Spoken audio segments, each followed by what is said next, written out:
Next topic है that is about the second disease emphysema. क्या है ये? एम्फीसीमा।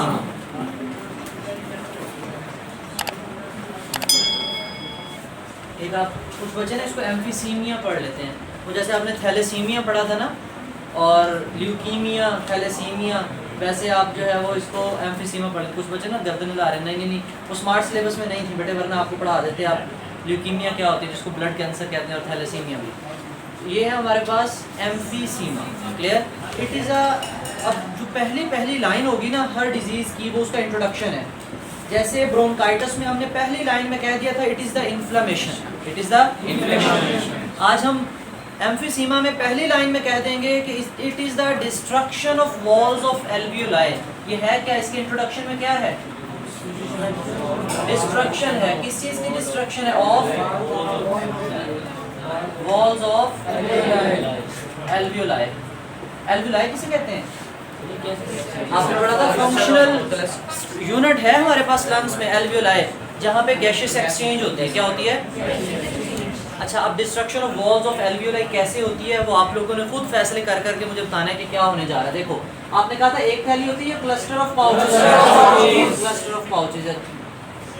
इसमें हमारे पास काफ़ी सारी सैक्स जो है ना वो इकट्ठी हैं, काफ़ी सारी सैक्स जो है वो इकट्ठी हैं। अब हमने कहा डिस्ट्रक्शन ऑफ वॉल्स, एल्वियोलाई की जो वॉल्स हैं, जो दीवारें हैं, उन्होंने टूटना है, उन्होंने टूटना है। ठीक है, ये आपको नज़र आ रही है थैली?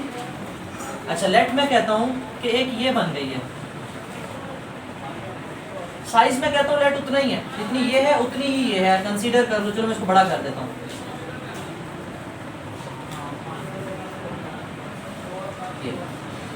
ठीक, ये भी मैं कहता हूँ एल्वियोलाई है, ये भी मैं कहता हूँ एल्वियोलाई। देखो ज्यादा दीवारें किसमें है? ऊपर वाली। अब हम कहते हैं इसकी जो वॉल्स है ना वो टूटी हैं, कुछ वॉल्स इसकी ब्रेक हो गई, कुछ वॉल्स इसकी ब्रेक हो गई। अच्छा, जब वॉल्स ब्रेक हो गई हैं तो जो अगली बात करने जा रहा हूँ वो सरफेस एरिया की बात करने जा रहा हूँ। आप मुझे बताओ कि सरफेस एरिया ज़्यादा हो गया है या कम हो गया है? सोच के जवाब देना बेटा। इधर देखें बेटे, ये हमारे पास इतनी सारी दीवारें थी, यहाँ से भी मटेरियल एब्जॉर्ब हो सकते हैं, इतनी सारी, यानी कि इसको पूरा बना लेते हैं और फिर देखते हैं कि कम हुआ है या ज़्यादा हुआ है।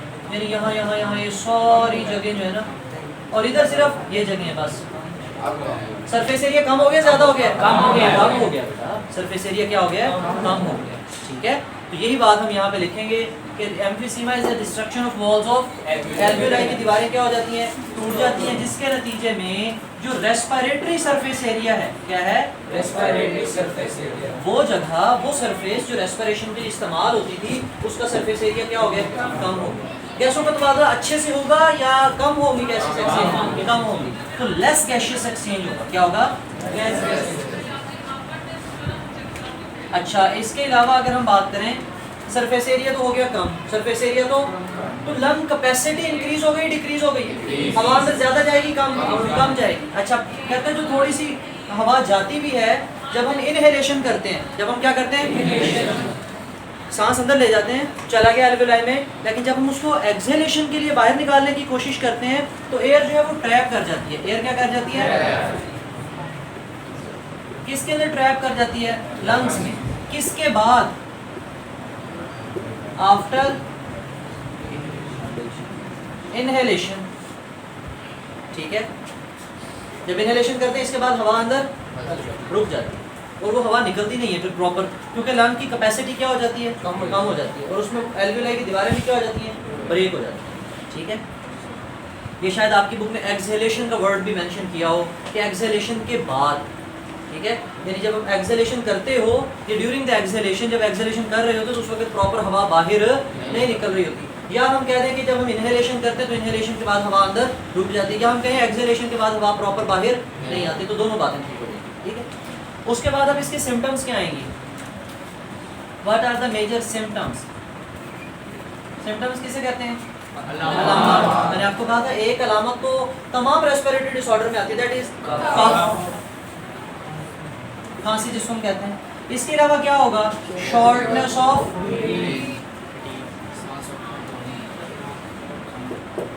Of breath, fatigue. बेटे क्या है? फटीग। फटीग कहते हैं थकावट को। फटीग किसे कहते हैं? बंदा कमजोर होता चला जाता है, वेट लॉस। ठीक है, इसके अलावा recurrent respiratory tract infection, respiratory tract infection, बार बार जो है वो रेस्पिरेटरी ट्रैक इन्फेक्शन होता रहता है। हर महीने में 2 दफ़ा बंदा बीमार, 2 दफ़ा नज़ला, खांसी, जुकाम, ये चीज़ ख़त्म ही नहीं होती, ठीक है। हल्की हल्की खांसी रहती है, बात समझ आई। बार बार जो है ना वो रिकरेंट इन्फेक्शन होता है। क्या होता है? रिकरेंट। रिकरेंट का मतलब बार बार इन्फेक्शन। यहाँ तक बातें क्लियर हुई हैं या नहीं? क्या क्लियर हुई हैं? हमने कहा क्या क्या सिम्टम आ सकती है? Cough, shortness of breath, fatigue, weight loss and recurrent respiratory tract infection. वो कहता है कि मेजर जो कॉम्प्लिकेशन है ना ये है कि शुरू में तो बंदे को पता नहीं चलता मुझे एमफीसीमा है। कहते हैं जब तक पता चलता है उसको, जब तक सिम्टम्स स्वेयर होती हैं तब तक उसके 50 to 70% लंग टिश्यू जो है वो डैमेज हो चुके होते हैं। जब तक पेशेंट को पता चलता है कि उसको एमफीसीमा है, उसको उसके जहन में ख्याल आता है यार अब मुझे डॉक्टर के पास जाना चाहिए, मुझे दवाई लेनी चाहिए, तब तक जो है उसके ऑलमोस्ट 50 to 70% लंग टिश्यूज जो है वो क्या हो चुके होते हैं? डैमेज हो चुके होते हैं। अब एमफीसीमा का मेजर काज क्या है? एमफीसीमा का मेजर, वैसे तो काफ़ी सारे नंबर ऑफ काजेस हैं, लेकिन आपकी बुक में एक ही मेंशन है, वो यहाँ पे भी मेंशन नहीं है, वो आगे मेंशन है। उसमें हमारे पास है स्मोकिंग। क्या है? स्मोकिंग। स्मोकिंग जो है वो मेन काज है हमारे पास किसका? एमफीसीमा। इसके अलावा इन्फेक्शन वगैरह हो जाए, बहुत स्वेयर इन्फेक्शन हो जाए, उसमें भी लंग वॉल्स, क्रोनिक ब्रोंकाइटिस में आपने पढ़ा था कि अगर क्रोनिक ब्रोंकाइटिस है तो उसके अंदर लंग टिश्यू डैमेज होने के चांसेस हैं, और अगर आपने पढ़ा था कि एक्यूट है तो उसके अंदर लंग टिश्यू आपके लंग्स जो वो रिकवर हो जाते हैं विदाउट नो परमानेंट डैमेज। ना ब्रोंकाई का डैमेज होता है, ना ब्रोंक्यूल्स का डैमेज होता है, ना एल्वियोलाई की वॉल्स का डैमेज होता है, लेकिन यहाँ पे थोड़ा बहुत डैमेज होता है, थोड़ा बहुत डैमेज होता है। अच्छा, इसके अलावा अगर हम देखें वो कहते हैं इसकी ट्रीटमेंट क्या है। अब जाहिर बात है 50 to 70% उसके लंग टिश्यू गए, ख़त्म, ठीक है। अब क्या कर सकते हैं? नए टिश्यूज तो नहीं डाल सकते ना, नहीं डाल सकते, तो फिर क्या है? वो कहता है अगर वो स्मोकिंग करता है, अगर वो स्मोकिंग करता है पहले, तो अब उसको कहें चल 2-4 और भी अब बढ़ा ले, ज़रा स्पीड जल्दी पूरे हो जाएंगे, जो 20-30% बचे वो भी ख़त्म हो जाए और अल्लाह हाफिज़ हो जाए। ऐसे नहीं, हम क्या कहेंगे? छोड़ दो, स्मोकिंग क्विट करा देंगे। ऐसे काम जिनकी वजह से एल्वियोलाई डैमेज हुई है, मेजर किसकी वजह से हुई है? तो हम स्मोकिंग सीजेशन करा देंगे, या प्रिवेंशन या ट्रीटमेंट, बेसिकली ट्रीटमेंट है नहीं ये, तो हम क्या करवा देते हैं? स्मोकिंग क्विट करा देते हैं। हम उसे कहते हैं स्मोकिंग क्विट कर दो। अब स्मोकिंग क्विट करने से क्या होगा? वो कहते हैं आहिस्ता आहिस्ता दोबारा से लंग टिश्यू रिपेयर होंगे। लंग टिश्यू क्या होंगे? रिपेयर होंगे। लंग टिश्यू क्या होंगे? अच्छा, तो फिर क्या वैसे हो जाए ओरिजिनल जैसे जवानी में होना? मुकम्मल नहीं होंगे, थोड़े बहुत हो जाए, थोड़ा बहुत आसरा हो जाएगा उसको, लेकिन ऐसा नहीं है बिल्कुल पहले जैसा हो जाए, जैसे बिल्कुल ओरिजिनल थे वैसे ओरिजिनल वाले हो जाए, ऐसे कभी भी रिपेयर नहीं होगा, थोड़े बहुत रिपेयर हो जाए, ठीक है। तो आपकी बुक में इतना ही लिखा है। एम्फीसीमा क्या है? Destruction of walls of alveoli की वॉल्स टूट जाती हैं। जब टूट जाती हैं तो बच्चे समझते हैं सरफेस एरिया बढ़ गया। देखो पहले थैली इतनी सी नजर आती थी, अब थैली इतनी बड़ी नजर आती है, नहीं, क्या हुआ? उसमें सरफेस एरिया कम हो गया। जब सरफेस एरिया कम हो गया तो गैशियस एक्सचेंज भी कम हो गया, उसके ब्लड में ऑक्सीजन ज़्यादा पहुंचने लग गई, कम पहुंचने लग गई है, ठीक है।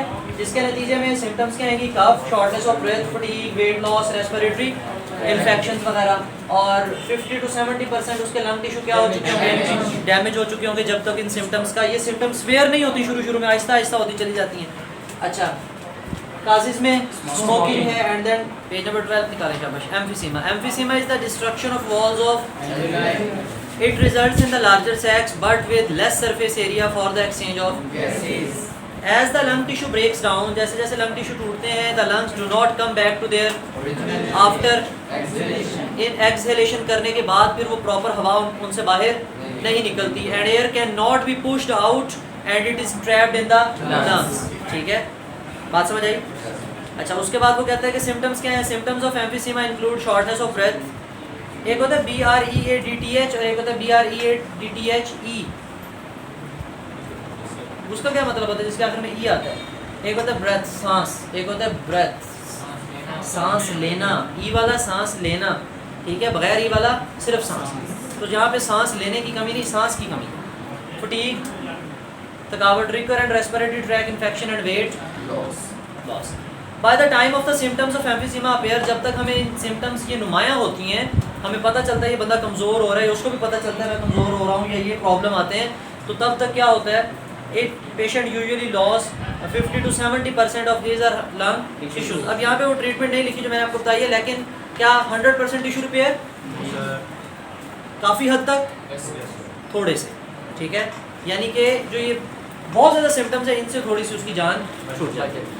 लेकिन अब वो कहते हैं कि अब इसके नतीजे में क्या होता है, देखो गैसेस एक्सचेंज हो रही है प्रॉपर या नहीं हो रही, ऑक्सीजन पूरी पहुंच रही है नहीं पहुंच रही, ये लाइन हमारी रह गई। जरा देखें, वो कहते हैं कि the level of oxygen get so low, अगर आप नहीं उसकी ट्रीटमेंट, उसको बर वक्त जो है वो ऑक्सीजन सप्लाई नहीं देते, उसको वेंटिलेटर पे डाल के ऑक्सीजन नहीं देते, तो क्या होगा, the level of oxygen in the blood may gate so low that it causes serious complications, it causes, जिसके नतीजे में सीरियस कॉम्प्लिकेशन क्या आएंगी, आहिस्ता आहिस्ता बंदे का ऑक्सीजन लेवल कम होते होते कोमा में, कोमा से फिर अगले कोमा में, ठीक है।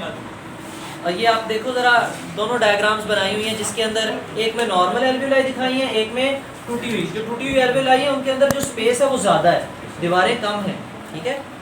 तो इस होल टॉपिक में कोई क्वेश्चन हो तो कमेंट सेक्शन में पूछ सकते हो। थैंक यू, अल्लाह हाफिज़।